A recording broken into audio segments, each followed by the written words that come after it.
Hello students, DSC physics BSc fourth semester के unit number 1 के इस नए क्लास में आपका स्वागत है। फर्स्ट यूनिट के टॉपिक्स को लेते हुए आगे बढ़ रहे हैं हम लोग, जिसका टाइटल हमारे पेपर का है वेव एंड ऑप्टिक्स। और इस यूनिट नंबर 1 के एक और सबसे महत्वपूर्ण टॉपिक जिसका टाइटल है कला वेग और समूह वेग और उनके मध्य संबंध, phase velocity and group velocity and relation between them, जो कि बहुत प्रोबेबल टॉपिक है आपके एग्जाम के लिए।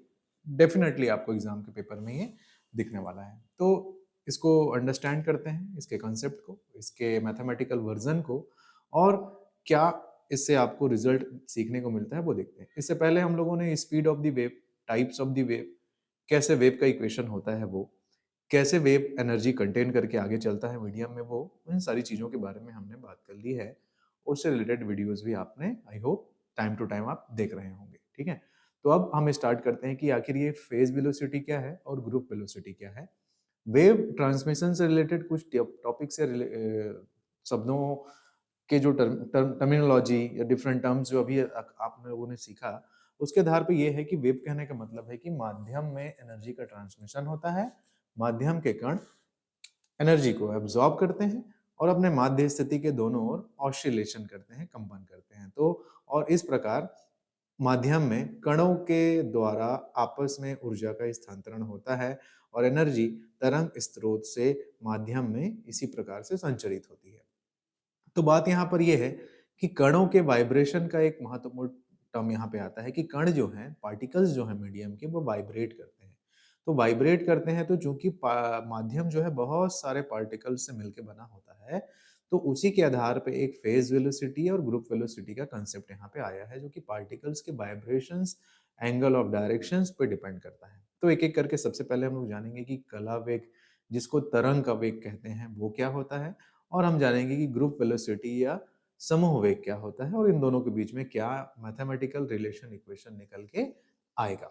ठीक है, तो चलिए डेफिनेशन वाइज अपन अगर कहें कि कला वेग किसे कहते हैं और कला वेग को ही हम तरंग वेग के नाम से भी जानते हैं, तो टर्मिनोलॉजी या नाम से आप कंफ्यूज नहीं होंगे।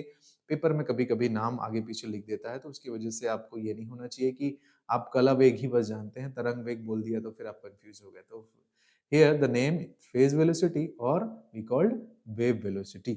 तो क्या है, जब कोई एक वर्णीय प्रगामी तरंग, यहाँ सबसे मेन इसका जो की है, जो कला वेग को बताता है, वो है एक वर्णीय, इंग्लिश में लोग बोलते हैं मोनोक्रोमेटिक, मोनोक्रोमेटिक लाइट या मोनोक्रोमेटिक वेव। जैसे लाइट वेव के कंसेप्ट में बोलूं तो पीले रंग का या सिर्फ हरे रंग का या रेड कलर का या बैगनी रंग का। और इलेक्ट्रोमैग्नेटिक वेव्स के कॉन्सेप्ट में अपन बोले तो एक स्पेसिफिक फ्रीक्वेंसी का वेव, जिसकी फ्रीक्वेंसी एक निश्चित होती है, शुरू से आखिरी तक एक स्पेसिफिक फ्रीक्वेंसी। जैसे रेडियो वेव का डिफरेंट चैनल का जो वेव होगा वो हो गया। तो मोनोक्रोमेटिक है, एक वर्णीय है, प्रगामी तरंग है, मतलब एक निश्चित आवृत्ति, ना, frequency is a fix, not change in duration of the transmission. तथा तरंग दैर्ध्य, तो जैसे पीले रंग की ही लाइट है तो उसकी आवृत्ति और तरंग दैर्ध्य एक ही तरह की होगी। तो when monochromatic wave are travel in any kind of medium, की तरंग किसी माध्यम में क्या होती है, संचरित होती है, तो माध्यम में उसके तरंगाग्र के संचरण के वेग को कला वेग या तरंग वेग कहा जाता है। उसके तरंगाग्र को कहने का तात्पर्य ये है कि कितने सारे कणों का ग्रुप ऐसा है जो एक ही जैसे मूवमेंट करते हैं। ठीक, अब चूंकि मोनोक्रोमेटिक है, वन टाइप ऑफ फ्रीक्वेंसी है, वन टाइप ऑफ वेवलेंथ है, तो सारे पार्टिकल्स भी एक ही टाइप से बिहेव करेंगे। तो जो ग्रुप ऑफ पार्टिकल बन के आता है, जिनके मूव करने का, वाइब्रेट करने का दिशा वगैरह सब एक टाइप होता है, तो उसको हम लोग बोलते हैं वेव पैकेट और तरंगाग्र। तरंग का एक ऐसा समूह जिसकी सारी चीजें, क्वालिटीज कैसी होती हैं, एक जैसी होती हैं। तो तरंगाग्र के संचरण के वेग को ही क्या कहते हैं हम लोग, कला वेग या फिर तरंग वेग बोलते हैं। तरंगाग्र कहने का मतलब है कि similar type of properties contain करने वाले ग्रुप ऑफ द पार्टिकल्स। ठीक, अब इसको मैथमेटिकल अगर आप समझें तो हम लोग जानते हैं कि एक समतल प्रगामी तरंग का जो आइडियल इक्वेशन, तरंग समीकरण होता है, वो इस रूप से दिया जाता है। ये फंडामेंटल इक्वेशन है, आपको ये याद करके चलना है, और भी पहले क्लासेस में आप लोगों ने इसको देखा भी होगा। y is equal to a sin omega t minus kx। a is amplitude, omega is angular frequency, और सॉरी एंगुलर वेलोसिटी एंड के इज प्रोपोगेशन कांस्टेंट, जिसको हिंदी में लोग बोलते हैं संचरण नियतांक। छोटे क्लासेस में आप लोगों ने ये पढ़ा होगा, ठीक है। तो ये एक मेन इक्वेशन है। हम समतल प्रगामी तरंग के प्रत्येक बिंदु पे कला नियत होती है। कला क्या है जी? इसमें जो एंगल है, इस साइनोसॉइडल फंक्शन के साथ जो एंगल वाला टर्म इंक्लूड है वही तो फेज है, ठीक, वही तो हमारा। और मोनोक्रोमेटिक लाइट या एक जैसे फ्रीक्वेंसी वेवलेंथ की लाइट लेने की वजह से या वेव लेने की वजह से वो क्या रहेगा? एक ही जैसा रहेगा, तो कांस्टेंट है। डेफिनेशन क्या बोलता है कि यही चीज कांस्टेंट होगी। तो फाइनली हमको ये मिलता है कि इस प्रोपोगेशन वेव का जो W T omega t minus k x है वो क्या है? कांस्टेंट है। अगर आप इसका टी के रिस्पेक्ट में डिफरेंशिएट कर देते हैं, टाइम के रिस्पेक्ट में इसमें क्या चेंजेस आ रहा है वो अगर आप जानना चाहते हैं, तो टी के रिस्पेक्ट में डिफरेंशिएट कर देंगे तो ओमेगा टी में से टी का 1 माइनस के डी एक्स बटे डी टी, और पक्षांतर करके इधर ले जाऊंगा तो ये मिलेगा। तो फाइनली डी एक्स बटे डी टी अगर मैं निकालना चाहूँ, डी एक्स बटे डी टी, जिसको ही मैं फेज वेलोसिटी बोलूंगा, पोजिशन में टाइम के रिस्पेक्ट में जो चेंज हो रहा है यही वाला टर्म है ना। X is a positive x axis का प्रोपोगेशन है तो एक्स उसका डिस्प्लेसमेंट है, और टी क्या है? टाइम है। तो एक्स एक्सिस के प्रोपोगेशन डिस्प्लेसमेंट के अकॉर्डिंग हमारा जो चेंज हो रहा है विद रिस्पेक्ट टू टाइम, वही हमारा क्या कहलाएगा? फेज वेलोसिटी कहलाता है। इसलिए उसको वीपी से डिनोट करते हैं। मतलब VP is equal to D X बटे डी टी, और न्यूमेरिकली उसका वैल्यू किसके बराबर होता है? Angular velocity divided by propagation constant, omega upon K is the mathematical expression for the phase velocity. तो ये एक सिंपल सा फॉर्मूला निकल के आया है कि phase velocity is equal to omega upon k. ठीक, तो यहां तक आपको परिभाषा समझ में आ गई होगी कि फेज वेलोसिटी आएगा तो इतना लिख के चलना है, ठीक है। अब मैं दूसरे टाइप पे आगे बढ़ता हूं कि अब समूह वेग क्या है। समूह वेग कहने का तात्पर्य है, ये डिपेंडेंसी है, किस पे डिपेंड करता है कि इस प्रकार तरंग के लिए कोणीय आवृत्ति ओमेगा और तरंग संचरण नियतांक के अनुपात को ही हम लोग क्या कहते हैं जी? कला वेग कहते हैं या फिर तरंग वेग कहते हैं। कला वेग एक काल्पनिक अवधारणा है, ये बहुत इंपॉर्टेंट टर्म है, इसको याद रखिएगा। कला वेग एक काल्पनिक अवधारणा है, इसका प्रायोगिक रूप से मापन संभव नहीं है। आप नहीं नाप सकते कि प्रोपोगेट करते हुए कणों के सॉरी मीडियम के अंदर कितने कण ऐसे हैं जिन्होंने एक जैसे वाइब्रेशन का समूह बनाया है, क्योंकि ये हर क्षण बदलने वाली चीज है। ठीक, तो ये फिजिकली मेजरेबल नहीं है, टफ है। ओके, चलिए मैं ग्रुप वेलोसिटी की बात करता हूँ। ग्रुप वेलोसिटी कहने के मतलब है कि हमारे पास 2 3 4 अलग अलग टाइप के फ्रीक्वेंसी वाले वेव हैं, या 2 अलग अलग वेव हैं, उनको मिला के अगर एक जैसे वो नॉर्मल स्थिति में जब चलती हैं तो क्या एक उनके सुपरपोजिशन से, उनके मिलने की वजह से एक जो कंबाइन वेव बनेगा जिसकी वेलोसिटी से वो ट्रेवल करेगा, वो समूह वेग है। नाम से ही स्पष्ट है कि समूह है, मतलब कुछ 2 3 चीजें एक साथ जुड़ी हुई हैं। ठीक, अब जैसे सामान्य प्रकाश की किरणें ही हैं तो वो तो 7 रंगों से बनी है, आप जानते हैं, है ना। विबग्योर जो बोलते हैं हम लोग, है ना, कि वॉयलेट है, ब्लू भी है, रेड भी है, ग्रीन भी है। तो अलग अलग मोनोक्रोमेटिक बोल रहे थे इससे पहले हम लोग, लेकिन ये मोनोक्रोमेटिक नहीं है, combination of colours. Similarly electromagnetic wave में भी डिफरेंट डिफरेंट फ्रीक्वेंसीज के वेव के कॉम्बिनेशंस होते हैं। तो जब इस तरह से कोई वेव चलता है, और हम लोग जानते हैं कि नेचुरली स्पेस में चाहे आप लाइट वेव की बात करें चाहे इलेक्ट्रोमैग्नेटिक वेव की बात करें, वो डिफरेंट डिफरेंट फ्रीक्वेंसीज को लेके चलती हैं। रेडियो वेव भी एक ही सिंगल फ्रीक्वेंसी का नहीं होता है। आप जानते हैं, अगर आपके पास रेडियो है तो आप उसमें अलग अलग चैनल्स पे स्विच कर सकते हैं। 93.8 लगाते हैं आप, 100 चैनल लगाते हैं, 92 पॉइंट समथिंग का कोई चैनल लगाते हैं, 96 पॉइंट कुछ लगाते हैं, तो कुछ गाने आपको मिलते हैं, कहीं पे कुछ न्यूज मिलते रहता है। तो अलग अलग फ्रीक्वेंसी का कॉम्बिनेशन का रेडियो वेव पूरे स्पेस में ट्रेवल कर रहा है। तो एक कंबाइंड वेव की स्पीड जो होगी वही समूह वेग या फिर ग्रुप वेलोसिटी कहलाती है, जो कि 2 या 2 से अधिक वेव्स के सुपरपोजिशन के साथ या फिर उनके कॉम्बिनेशन के साथ, उनके इंक्लूजन के साथ बनता है। ठीक, तो बस एक सिंपल कंसेप्ट है। थोड़ा सा देखते हैं हमारे यहाँ पे क्या लिखा है कि जब तरंग समूह में भिन्न भिन्न तरंग दैर्ध्य हो, याद रखिएगा, है ना, अलग अलग तरंग दैर्ध्य की प्रगामी तरंगे परस्पर एक दूसरे से क्या होती हैं? सुपरपोज्ड होती हैं, अध्यारोपित होती हैं। तो इनसे मिलने वाला तरंग पैकेट, इनसे मिलने वाला तरंग नहीं बोल रहे, तरंग का पैकेट मतलब एक कंबाइन वेव बनेगा। माध्यम में जिस वेग से आगे बढ़ेगा उसे ही क्या कहेंगे, समोवेग कहेंगे। दूसरे शब्दों में तरंग का जो कंबाइन तरंग बना रहेगा उसका जो अधिकतम आयाम रहेगा, माध्यम में जिस गति से आगे बढ़ता है वही क्या कहलाता है, समोवेग कहलाता है। ठीक, तो यहाँ पे एक सर्टेन स्टाइल ये है इसके बिहेवियर का कि भाई इन दो टाइप, तीन टाइप के वेव्स होते हैं जिनकी फ्रीक्वेंसी या उसके एंगुलर वेलोसिटी में थोड़ा थोड़ा डिफरेंस होता है, बहुत बहुत का नहीं ना, थोड़ा थोड़ा डिफरेंस। जैसे अगर आप कलर्स में देखेंगे कि बिब ग्योर में है ना, ग्रीन बीच में है तो ग्रीन के जस्ट थोड़ा सा ऊपर येलो है, जस्ट थोड़ा सा ऊपर इंडिगो ब्लू, ये सब थोड़े थोड़े से कॉम्बिनेशन मिलते हैं तो थोड़ा थोड़ा फर्क रहता है वेवलेंथ में, है ना। तो अगर डिफरेंट, स्लाइटली डिफरेंट वेवलेंथ वाले, स्लाइटली डिफरेंट एंगुलर वेलोसिटी वाले, स्लाइटली डिफरेंट प्रोपोगेशन कांस्टेंट वाले वेव्स एक दूसरे के साथ मिलकर सुपरपोजिशन करते हैं, अध्यारोपित होते हैं, तो उसके रिजल्ट के थ्रू जो एक कंबाइन वेव बनेगा, जो एक तरंग का पैकेट बनेगा, वेव पैकेट बनेगा, उसका जो मैक्सिमम एम्पलीट्यूड होगा वो मीडियम में जिस गति से आगे बढ़ेगा उस गति को ही हम लोग क्या कहेंगे, समूह वेग कहेंगे। ठीक है, मैथमेटिकली इसको देखते हैं और क्लियरिटी आएगी। तो भाई हम लोग मान लेते हैं दो ठो वेव ले लिए, एक y1 डिस्प्लेसमेंट इक्वेशन के according a sin omega 1t minus k1x और omega 2 a sin omega 2t minus k2x। यहाँ पर ओमेगा 1 ओमेगा 2 स्लाइटली डिफरेंस है थोड़ा थोड़ा इनके एंगुलर वेलोसिटीज पे, और k1 k2 स्लाइटली डिफरेंस है इनके प्रोपोगेशन कांस्टेंट के बीच। तो कॉमन चीज है, बेसिक है, वही इक्वेशन है। अब हमें थ्योरी ये बोलती है कि दोनों को सुपरपोजिशन करना है, तो जोड़ के रिजल्ट निकालना है, simple.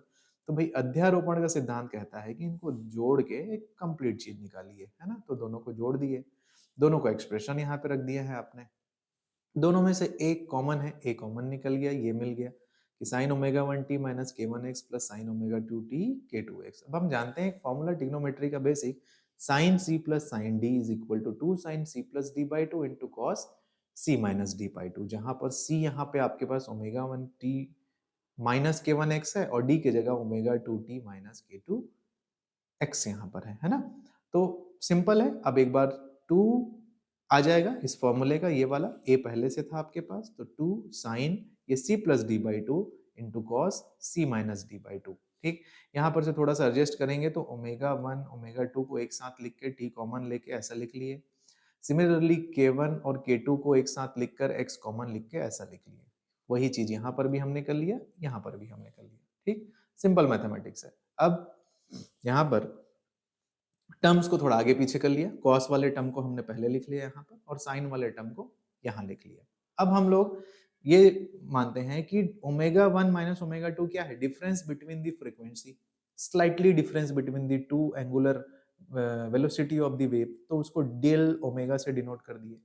k1 minus k2 is a difference between the propagation constant of the two waves, तो दोनों के बीच के डिफरेंस को डेल्टा के बोल दिए। अब ओमेगा 1 प्लस ओमेगा 2 बाई 2, तो चूंकि ओमेगा 1 और ओमेगा 2 में कुछ खास हल्का फर्क है, तो दोनों को ओमेगा 1 प्लस ओमेगा 2 का जो एवरेज होगा वो हमने मान लिया है कि ओमेगा आता है, और k1 प्लस k2 का जो एवरेज आता है वो उसको हमने मान लिया है कि लगभग k के बराबर है। तो ये टर्म्स आपने यहाँ डिफाइन कर दिया, उसके बाद इसको इस हमारे इक्वेशन में पुट आउट करेंगे। So y is equal to 2a cos 1 by 2 del omega t यहाँ से माइनस डेल के एक्स यहाँ से sine omega t minus k x, ये इक्वेशन नंबर 3 है। अब अगर आप इस इक्वेशन नंबर 3 की तुलना करेंगे y is equal to A sine omega t minus k x के मेन फॉर्मूले से, तो आप देखेंगे कि जो आयाम होता है एम्पलीट्यूड ए, इतना चीज तो इसमें भी आया है ये वाला, और जो आयाम होता है उसके जगह ये चीज आया है, ये वाला एक्सप्रेशन। ठीक, कंपेयर कर पा रहे होंगे आप यहाँ पर, ये बेसिक इक्वेशन है, समोवेग फेज वेलोसिटी में भी देखा हमने, कला वेग में। तो ये जो समीकरण 3 नंबर आया है वो इस कंबाइन इक्वेशन को रिप्रेजेंट करता है। कैसे दिखता है वो मैं यहाँ पे आपको डायग्राम से बता रहा हूँ। देखिए, ये देखिए, दो वेव्स का अध्यारोपण हो रहा है अगर, ठीक इस तरह से, तो ये जो डॉट लाइन बन रहा है, डॉट लाइन इन दोनों के मिलान से बन रहा है। ठीक, इस तरह से वेव मीडियम में ट्रेवल कर रहा है एक दूसरे के ऊपर ओवरलैप होते हुए। ठीक, ओवरलैप होते हुए मतलब अगर मैं कहूँ कि भाई यहीं पर एक और वेव भी ट्रेवल कर रहा है इस तरह से, जो कि स्लाइटली डिफरेंस था, हल्का डिफरेंस उसके फ्रीक्वेंसी और उस पे, जैसे एक तो रेड कलर का था मान लीजिए और एक तो ग्रीन कलर का, इस तरह से वो एक दूसरे से एकदम स्लाइटली डिफरेंट होते हुए मीडियम में आगे ट्रेवल कर रहे हैं। तो ट्रेवल कर रहे हैं तो उनके दोनों के कॉम्बिनेशन से वो जो डॉट लाइन बनी है इस डायग्राम में, वो कंबाइन वेव है। वो क्या है? कंबाइन वेव है। वही हमारी ग्रुप वेलोसिटी या ग्रुप इक्वेशन जिसको बोल रहे हैं उसको रिप्रेजेंट कर रहा है। तो भाई ये जो बना इक्वेशन नंबर 3, जिसको संयुक्त तरंग आप बोल रहे हो, जिसकी कोणीय आवृत्ति ओमेगा है, प्रोपोगेशन कांस्टेंट के है, ठीक, उसका जो एम्पलीट्यूड है ए, वो इस तरह से होगा। उसका पहला एक्सप्रेशन ये देखिए, ये वाला जो मैंने हाईलाइट किया था, ये एम्पलीट्यूड है। अब चूंकि इसका अधिकतम आयाम कितना होगा, तो ये हो गया। तो चूंकि हम लोग जानते हैं कि ये कॉस का थीटा एंगल है और कॉस की वैल्यू +-1 के बीच में होती है, तो कॉस का अधिकतम मान कितना होगा? +1 होगा। तो ये कॉस के साथ इस पर्टिकुलर एक्सप्रेशन का कंप्लीट मान क्या होगा? 1 होगा। तो A is equal to maximum amplitude आपको क्या मिलेगा? 2A। कि जो कंबाइन एम्पलीट्यूड एक दोनों का ए था और दोनों को जोड़े तो कितना आ गया जी? 2A आ गया। ये इस चीज को रिजल्ट्स करता है, ठीक। मतलब कुछ चीजें यहाँ पे हमको समझ में आई। अब परिभाषा क्या बोले थे जी आप यहाँ पर समूह वेग का? देखिए जरा, तरंग का अधिकतम आयाम माध्यम में जिस गति से आगे बढ़ता है वही क्या है? समूह वेग है। इन दोनों तरंगों के अध्यारोपण से फलस्वरूप अधिकतम आयाम जो आपने निकाला है वो ये एक्सप्रेशन है, ये वाला मैक्सिमम वेलोसिटी, मैक्सिमम एम्पलीट्यूड। ये जिस वेलोसिटी से आगे बढ़ता है वही हमारा क्या है? समूह वेग। तो किस वेलोसिटी से आगे बढ़ रहा है उसको कैसे निकालेंगे अपन? देखिए जरा यहाँ पर इस एक्सप्रेशन में वो चीज क्या है। तो इस प्रकार तरंग पैकेट के अधिकतम आयाम का वेग ही समूह वेग होगा, जिसे निम्न प्रकार से परिभाषित करेंगे कि v of group velocity is equal to how much? 1/2 del omega, ये वाला टर्म, डिवाइड बाय 1/2 डेल के, ये वाला, ठीक। क्योंकि सिंपल तरीके से वेलोसिटी जो आई थी ये ओमेगा अपॉन के होती है, ये आपने यहाँ डिफाइन किया है, ओमेगा अपॉन के होती है। तो इस पर्टिकुलर एम्पलीट्यूड इक्वेशन में वो किस किस टर्म से मिलकर बना है, ठीक। तो वो हमारा कहाँ गया जी? ये वाला है ना। ओके, तो ये वाला टर्म और ये वाले टर्म का डिवाइड 1/2 कैंसिल होगा, ये एक्सप्रेशन मिलेगा कि डेल ओमेगा बाई डेल के। और डेल ओमेगा क्या था? ओमेगा 1 माइनस ओमेगा 2 था। डेल के क्या था? k1 माइनस k2 था। अब अगर मान लेते हैं कि हमारे पास बहुत सी तरंगे, ठीक, जैसे यहाँ पे तो दो तरंगों को लेके समझा गया है, अब मान लेते हैं हमारे पास बहुत सारी तरंगे हैं जो एक दूसरे से क्या करती हैं? अध्यारोपित करती हैं। कि तरंग समूह में अनंत सूक्ष्म आवृत्ति अंतराल की बहुत सी तरंगे अगर हो तो समूह वेग का व्यंजक को जनरलाइज्ड फॉर्म में d omega by d k लिख लेते हैं कि Vg is equal to d omega by d k. ये डेल ओमेगा बाई डेल के केवल दो के लिए था। जनरलाइज्ड फॉर्म में इसको कैसे लिखते हैं? D omega by d k. तो आपको फेज वेलोसिटी मिल गया ओमेगा बाई के और ग्रुप वेलोसिटी मिल गया D omega by d k. तो एक्चुअल में जो सुपरपोजिशन होने के बाद जो वेव है इसी वेलोसिटी से मूव करता है, फेज वेलोसिटी से नहीं। यही एक्चुअल वेव का वेलोसिटी होता है, ठीक। अब दोनों के एक्सप्रेशन आपने जान लिए, दोनों के डेरिवेशन आपने प्राप्त कर लिए। अब हमें इन दोनों के बीच में संबंध स्थापित करना है, क्या रिलेशन है वो निकाल के आना है और उसके जो कंक्लूजन्स हैं उस पर बात करने हैं, वो बहुत इंपॉर्टेंट है, ठीक। तो ये टॉपिक जब भी परीक्षा में पूछा जाता है इसी तरीके से कंबाइन फॉर्म में पूछा जाता है कि कला वेग और समूह वेग से आप क्या समझते हैं, इन दोनों के मध्य संबंध स्थापित करके विभिन्न परिस्थितियों के बारे में चर्चा कीजिए, है ना। Establish the relation between the phase velocity and the group velocity and conclude the different situations of the medium, आएगा मीडियम के बारे में। तो भाई अब हमें इसके बीच में रिलेशन देखना है। तो हम जानते हैं कला वेग या तरंग वेग क्या होता है? Vp is equal to angular frequency divide by propagation constant, omega by k होता है, ठीक। कोणीय आवृत्ति बटे संचरणीयता। यहाँ से मुझे एक एक्सप्रेशन मिलेगा कि ओमेगा की वैल्यू मैं लिख सकता हूँ के वीपी, ठीक। समूह वेग का एक्सप्रेशन क्या होता है? मैंने यहाँ पे जाना है कि अभी निकाला है कि V group is equal to d omega by d k. तो ओमेगा की वैल्यू यहाँ से जो मैंने निकाला वो यहाँ मैंने पुट कर दिया, तो डी बाई डी के वीपी। अब यहाँ पर इसका डिफरेंशिएट होगा तो के एक फंक्शन है और वी ऑफ पी एक फंक्शन है, के रिस्पेक्ट में डिफरेंशिएशन हो रहा है। तो वी ऑफ पी, ठीक, के का 1 हो जाएगा पहला फंक्शन वैसे ही, प्लस के डी वीपी बाई डी के, दो फलनों का गुणनफल का अवकलन हुआ है। अब चूंकि हम लोग जानते हैं कि न्यूमेरिकली प्रोपोगेशन कांस्टेंट k की वैल्यू 2 पाई बाई लैम्डा होती है, ये आपको रिमेंबर रख के चलना है, पहले क्लासेस में भी आप पढ़े होंगे कि k इज इक्वल टू कितना होता है, 2 पाई बाई लैम्डा होता है। तो यहाँ पे ध्यान देने की वाली बात है, यहीं पे एक थोड़ा सा कई बच्चे अटक जाते हैं, ध्यान से समझिएगा। मैं k की वैल्यू पुट कर रहा हूँ, तो vp plus 2 pi by k की जगह 2 पाई बाई लैम्डा, dvp बटे डी के की जगह 2 पाई बाई लैम्डा, ये रख दिया, वैल्यू हमने पुट कर दिया। अब ध्यान से समझिएगा, ये 2 पाई कांस्टेंट राशि है तो डिफरेंशिएशन से बाहर निकल जाएगा, तो 2 pi by lambda into 1 upon 2 पाई, ये 2 पाई बाहर निकल गया और क्या बचेगा, डीवीपी डी 1 अपॉन लैम्डा। यहाँ डी लिखने का तात्पर्य डिफरेंशिएशन है, याद रखिएगा, डी लिखने का तात्पर्य यहाँ पे डिफरेंशिएशन है, तो डिफरेंशिएशन 1 बाई लैम्डा का क्या होगा जी, लैम्डा की पावर -1 ऊपर जाएगा और डिफरेंशिएशन करेंगे तो -1 सामने आएगा, लैम्डा की पावर -1 जो कि नीचे आके +2 हो जाएगा और ऑपरेटर का डिफरेंशिएशन डी लैम्डा, तो फाइनली d1 बाई लैम्डा के जगह आप ऐसा लिखोगे, तो फाइनली वो चीज यहाँ जब पुट करोगे आप 2 पाई से 2 पाई तो कैंसल आउट हो जाएगा, ठीक। और फाइनली इसके नीचे जब आप रखोगे -1 अपॉन लैम्डा स्क्वायर, जो कि पलट कर जब ऊपर जाएगा तो ये वाला प्लस इस माइनस की वजह से माइनस हो जाएगा और एक लैम्डा यहाँ के स्क्वायर वाले टर्म से कैंसल आउट होगा, तो एक लैम्डा यहाँ पे बचेगा आपके पास। तो finally you have a kind of equation Vg is equal to Vp minus lambda dVp divide by d lambda. So this is your main equation, और I say this is the relation between the group velocity and the phase velocity. This expression for the relation between group velocity and phase velocity. तो यहाँ पे sharp differentiation हुआ है यहाँ पे without दी operators, तो उस चीज को ध्यान रखिएगा। या फिर अगर मैं कहूँ, अगर आपको और कंफ्यूजन होता है, तो अगर इसको मुझे ऐसा लिखना है कि अगर मैं ऐसे लिख लूँ डी बटे डी लैम्डा और 1 अपॉन लैम्डा और डी लैम्डा का गुणा कर लिया ऊपर नीचे, अब तो आपको अंडरस्टैंड हो रहा होगा। तो ये डी लैम्डा आएगा ना जी, इसका डिफरेंशिएशन क्या होगा, -1 अपॉन लैम्डा स्क्वायर, ठीक। तो यहाँ उस चीज को ध्यान रखिएगा। तो ये एक्सप्रेशन निकल गया, इक्वेशन नंबर 3 रिलेशन इक्वेशन आपने प्राप्त कर लिया। अब इसके कंक्लूजन्स पे बात करना है, जो कि बहुत इंपॉर्टेंट है। तो ये एक एक्सप्रेशन निकला है मेरा, Vg is equal to Vp minus lambda dVp by D lambda. अब इस पे चर्चा करेंगे, इसके बिना आपका आंसर हमेशा अधूरा रहेगा।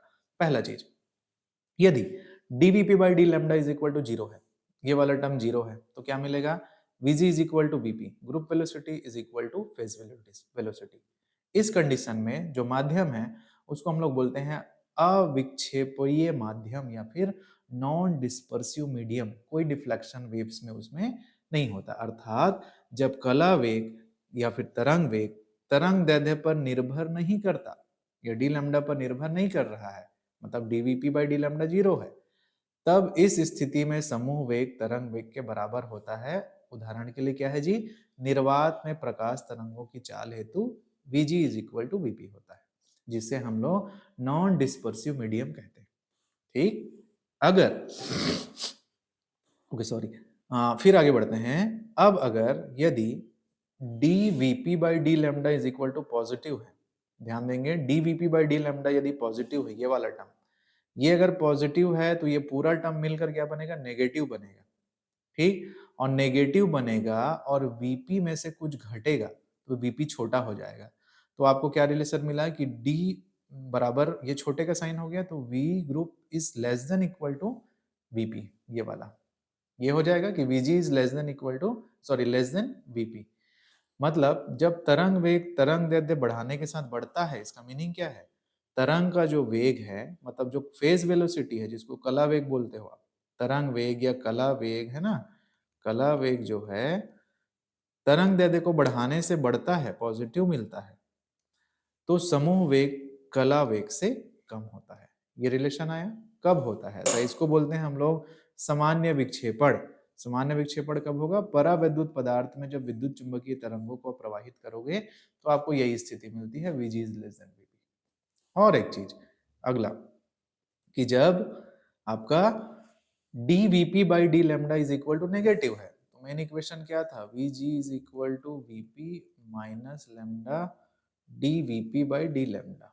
अब यदि आपका dVp बाई डी लैम्डा माइनस है, तो ये माइनस माइनस प्लस हो जाएगा, और प्लस हो जाएगा तो Vp में कुछ जुड़ गया, Vp में कुछ जुड़ गया तो वो Vg का वैल्यू जो है आपका ग्रेटर देन हो गया क्योंकि वीजी बराबर उतना है।